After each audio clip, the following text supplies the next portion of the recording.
अस्सलाम वालेकुम एवरीवन। उम्मीद करती हूँ आप सब खैरियत से होंगे। It's our first meetup and we are starting our journey with BS English first semester literature course. इसलिए हमारा सबसे पहला टॉपिक है व्हाट इज़ लिटरेचर। ये हर कंट्री, हर कल्चर, हर सोसाइटी में लिटरेचर की अलग डिमांड है। हर एक का लिटरेचर के बारे में अलग पर्सपेक्टिव है।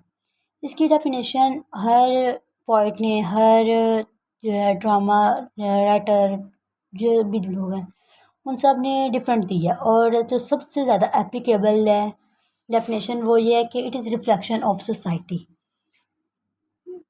ये सोसाइटी से अटैच इस तरह होता है कि जो ऐसा वर्क जो कि हमें उस टाइम की सोसाइटी के बारे में बताए, उस एरा की सोसाइटी के बारे में बताए कि उस वक्त पॉलिटिकल हालात कैसे थे, सोसाइटी कैसी थी, वहाँ के लोग कैसे थे, ये सब हमें लिटरेचर में पढ़ने को मिलता है। It attach with our emotions, feelings, experiences and thought. Emotions हमारे इस तरह होते हैं, जैसे अगर हम कहें कि 1857 की जंग के बाद का लिटरेचर कैसा होगा, वो यकीनन उसके जो वो उस टाइम पे लिटरेचर लिखा गया होगा वो जो है जंग के बारे में होगा कि हमारी जंग हुई तो जंग में किस तरह लोग फोत होते हैं, जंगें किस तरह के असर छोड़ती हैं, जंग में इमोशंस कैसे होती हैं, फीलिंग्स कैसे होती हैं, लोग जब फोत हो जाते हैं तो उनका क्या रिएक्शन होते हैं सबके, ये सब फीलिंग्स होती हैं, उनमें एक्सपीरियंसेस होती हैं। वहाँ के जो उस टाइम के लोगों ने उन्होंने क्या एक्सपीरियंस किया है, उनके ऊपर क्या गुजरी है, वो सब उस टाइम के लिटरेचर में जो है ना महफूज हुआ होगा। उनके थॉट्स मतलब उनका जो नज़रिया था उस वक्त का, उस वक्त के लोग डर चुके थे, उन्हें लग रहा था कि बस लाइफ ख़त्म हो चुकी है, क़यामत आ चुकी है। वो जो उनकी थॉट थी वो नेगेटिव होती जा रही थी, वो जो है ना सबसे यकीन खोता जा रहा था, उनका नेचर कुछ भी नहीं है, गॉड कुछ भी नहीं है, वो सब कुछ खोते जा रहे थे। और ये सब कुछ आता है हमारी लिटरेचर में। फिर लिटरेचर सबसे मेन चीज़ जो लिटरेचर होता है वो रिटन होता है, रिटन और ओरल, रिटन या ओरल होता है। ये रिटन लिटरेचर में हमारे पास आ जाती हैं बहुत सी बुक्स आ जाएंगी, हमारे पास पोइट्री आ जाएगी, ये सब कुछ। ओरल लिटरेचर में हमारी दादी अम्मा, नानी अम्मा की कहानियाँ आ जाती हैं जो कि कहीं पे महफूज नहीं की गई, बल्कि जो वक्त गुजरता जा रहा है साथ साथ तो हम अपनी माँ से सुनते आ रहे हैं, उन्होंने अपने माँ बाप से सुनी, उन्होंने अपने पेरेंट्स से सुनी, इस तरह चलता जा रहा है। और ये लिटरेचर होता है। ओरल जो होता है लिटरेचर वो हमारी ज़ुबान से निकलता है और हमारे तक पहुंचता जा रहा है। और रिटन लिटरेचर जो होता है वो जो है स्टडी हम करते हैं, उसको हम पढ़ते हैं, हम उससे बहुत कुछ सीखते हैं। बट ज़्यादा एप्लीकेबल जो लिटरेचर है वो ओरल है, क्योंकि जो दादी अम्मा नानी अम्मा की कहानी है वो हम अभी बस छोटे होते हैं तो हमारे पेरेंट्स हमें सुनाना स्टार्ट कर देते हैं। अब हम पढ़ते हैं कि लिटरेचर इम्पोर्टेंट क्यों होता है, हमें लिटरेचर क्यों पढ़ना चाहिए, हमें क्यों लिटरेचर हमें किस तरह अफेक्ट करता है, हमारे लिए सोसाइटी में किस तरह की डिमांड है लिटरेचर की। इसमें सबसे मेन चीज़ आती है कि लिटरेचर हमारे माइंड को ब्रॉड करता है।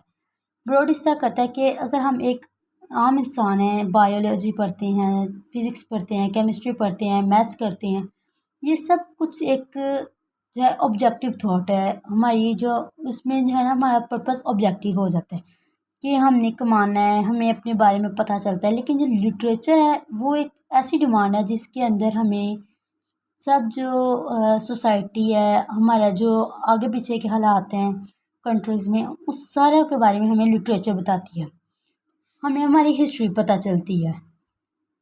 अगर हम ये कहें कि अगर हम पाक स्टडी पढ़ते हैं, मुतालिया पाकिस्तान, क्या वो हमारा लिटरेचर है, क्योंकि वो तो हमें हिस्ट्री बताती है, लेकिन वो लिटरेचर नहीं है। लिटरेचर हमें उस टाइम का बताएंगे जो हम इलामा इकबाल की पोइट्री थी, उस टाइम जो अदीब वगैरह थे वो जो कुछ लिखते थे वो सब कुछ लिटरेचर में आता था। वो उस टाइम के लोगों के बारे में था कि लोग सोए हुए थे, लोग किस तरह हालत की ज़िंदगी गुजार रहे थे, वो सब हमारा लिटरेचर था। हमारी लैंग्वेज डेवलप होती है।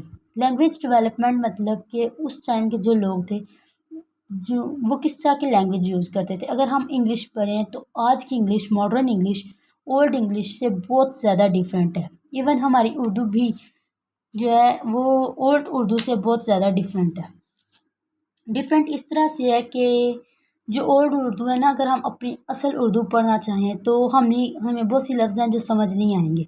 क्यों? क्योंकि हमारी जो लैंग्वेज है वो डेवलप हो चुकी है, कुछ हद तक वो डेवलप हो चुकी है और कुछ हद तक वो चेंज हो चुकी है।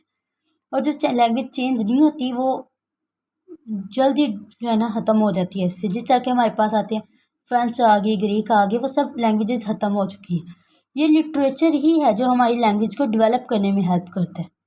मोरल एंड एथिकल लेसन, जैसे मैंने बताया कि लिटरेचर ओरल होता है, ओरल होता है तो वो मॉरली होता है और एथिकल हमें बताता है। हमारी नानी अम्मा दादी अम्मा कहानियाँ जो बचपन में हमें सुनाती हैं वो इसी वजह से सुनाती हैं ताकि हमें उससे लेसन्स मिलें, और वही लेसन्स जो है ना हमें आगे चल के काम आते हैं। बनिस्बत इसके कि हम एक बुक पा रहे हैं जिसके अंदर कोई लिटरेचर नहीं है, जिसका मतलब वो है, एक बुक के साइड इफ़ेक्ट्स भी होती हैं, इसलिए कि हमें बुक्स भी चूज़ करनी चाहिए कि कौन सी बुक अच्छी है और कौन सी बुरी है, और उस हिसाब से हमें बुक पढ़नी चाहिए। अब एग्जांपल्स, लिटरेचर की एग्जांपल्स में आते हैं हमारे पास, इंग्लिश में हमारे पास आते हैं William Shakespeare, most famous writer. उनकी बुक्स, उनके जो लिखा हुआ लिटरेचर है वो आज तक लोग पढ़ रहे हैं। हालांकि ये जो है बहुत पुराने इंग्लिश राइटर हैं। जेन ऑस्टन, चार्ल्स डिकन।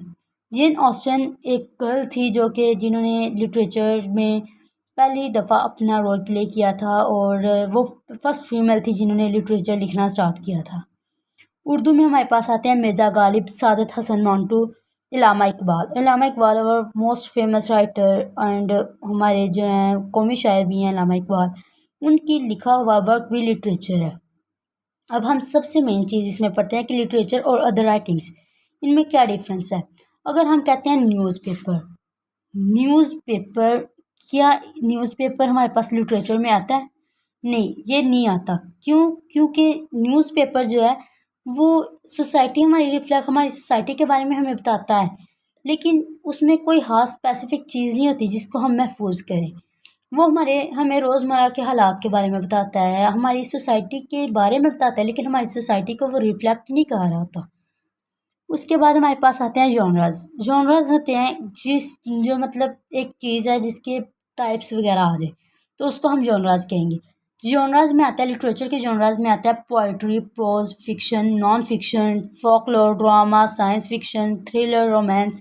ये सब हमारे पास आते हैं जॉनरास ऑफ लिटरेचर। जॉनरास में ये जो सब है ना, ये सब हम लोग आज स्टडी करते हैं। पोइट्री में हमारे पास अल्लामा इकबाल की पोइट्री आ जाएगी, प्रोज में हमारे पास मिर्ज़ा अदीब के जो हैं वो आ जाएंगे, राइटिंग्स आ जाएंगी। फ़िक्शन हमारे पास जो है ना जो न्यू है निम्रा अहमद की फ़िक्शन आ जाएंगी।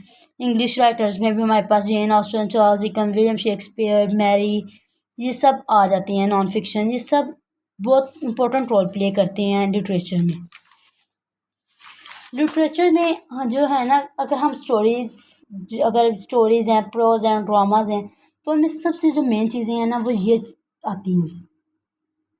ये जो 5 थिंग्स है ना, ये सबसे इम्पोर्टेंट इस तरह है कि प्लॉट हमें बताता है कि वो सेटिंग कहाँ पे रखी गई है, मतलब वो जगह जहाँ पे ड्रामा रोल प्ले किया गया, करैक्टर्स, उसके सेटिंग, मतलब ये कि जो उस जगह पे किस तरह की सेटिंग, उसका बैकग्राउंड कैसा है, उसकी जगह कैसी है, ये सब इसमें आएगा। थीम्स मतलब ये कि उसमें थीम्स क्या हैं, जिस तरह वर्ल्ड वार 2, 1857 की जंग के बाद ये सब आए थे, ये थी इसमें के बाद थीम्स चले थे वॉर्स वाले।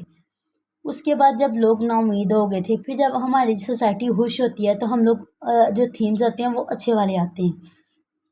जैसे हमारे सीरियल्स में आ रहा है कि फ़िलहाल जो ड्रामास चल रहे हैं उनकी मेन थीम्स आती हैं सास बहू की लड़ाइयाँ वगैरह वगैरह। ये जो थीम्स हैं ये सोसाइटी को रिफ्लेक्ट कर रहे होते हैं। पॉइंट ऑफ व्यू, हर ड्रामा, हर जो बुक है उसके एक कोई ना कोई पॉइंट ऑफ व्यू ज़रूर होता है।